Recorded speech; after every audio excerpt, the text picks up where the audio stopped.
Please listen to this experience of the judgment hall in heaven. Another chapter of Rick Joyner's book, The Final Quest.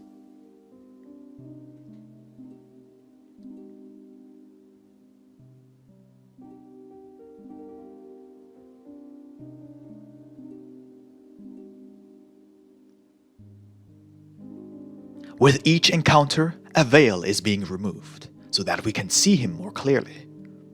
We are not changed just by seeing his glory, but by seeing it with an unveiled face. Everyone who comes to the true judgments of God walks a corridor such as this, to meet those who can help them remove whatever veils they are still wearing, veils that will distort their vision of him.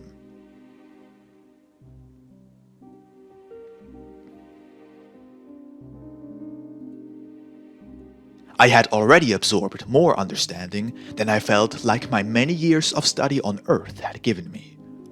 I then began to feel that all of my study and seeking on earth had only led me forward at a snail's pace. How could many lifetimes prepare me for the judgment? My life had already disqualified me more than all of those whom I had met, and they barely made it here.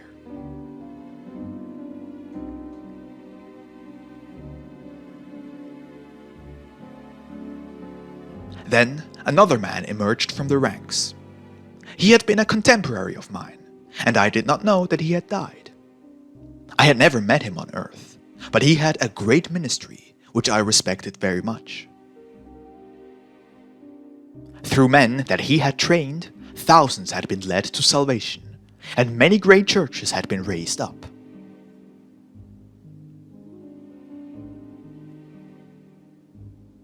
He asked if he could just embrace me for a minute, and I agreed, feeling a bit awkward. When we embraced, I felt such love coming from him that a great pain that was deep within me stopped hurting. I had become so used to the pain that I did not even notice it until it stopped. After he released me, I told him that his embrace had healed me of something. His joy at this was profound. Then he began to tell me why he was in the lowest rank in heaven.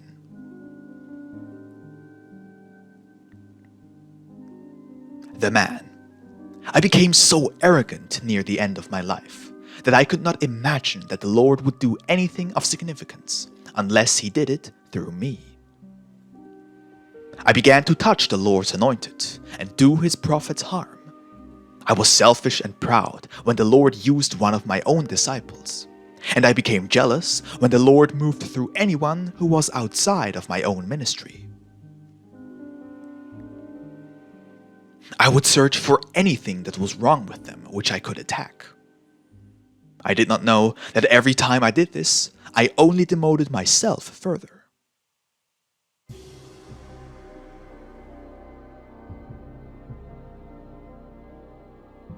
Rick Joyner. I never knew that you had done anything like that.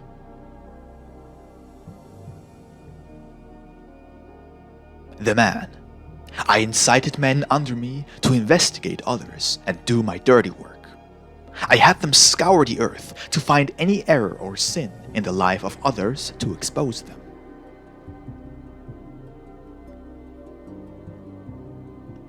I became the worst thing that a man can become on the earth. A stumbling block who produced other stumbling blocks. We sowed fear and division throughout the church in the name of protecting the truth.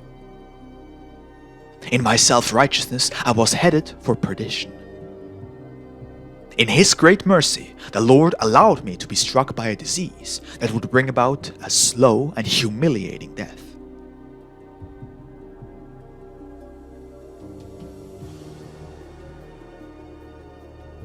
Just before I died, I came to my senses and repented. I'm just thankful to be here at all. I may be one of the least of his here, but it is much more than I deserve. I just could not leave this room until I had a chance to apologize to those of you that I so wronged. Rick Joyner, but you never wronged me.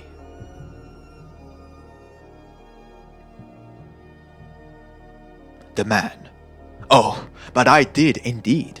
Many of the attacks that came against you were from those whom I had agitated and encouraged in their assaults on others.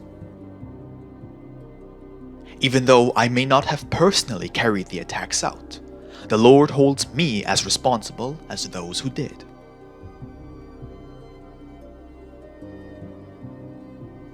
Rick Joyner: I see. Certainly, I forgive you.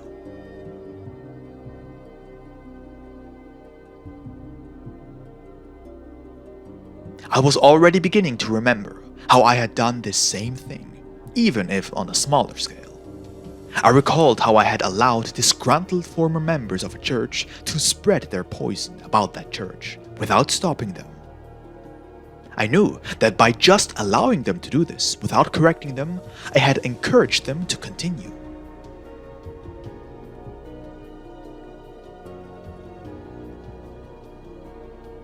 I remember thinking that this was justified because of the errors of that church.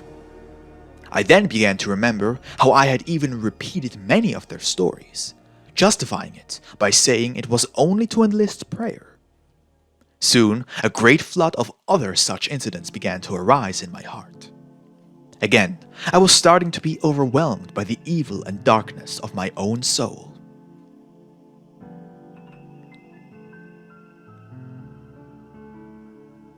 I too have been a stumbling block, I wailed, dropping again to my knees.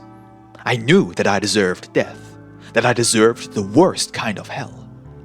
I had never seen such ruthlessness and cruelty as I was now seeing in my own heart.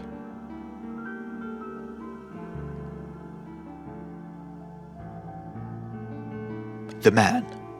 And we always comforted ourselves by actually thinking that we were doing God a favor when we attacked his own children, came the understanding voice of this man. It is good for you to see this here, because you can go back. Please, warn my disciples of their impending doom if they do not repent. Many of them are called to be kings here, but if they do not repent, they will face the worst judgment of all, that of the stumbling blocks.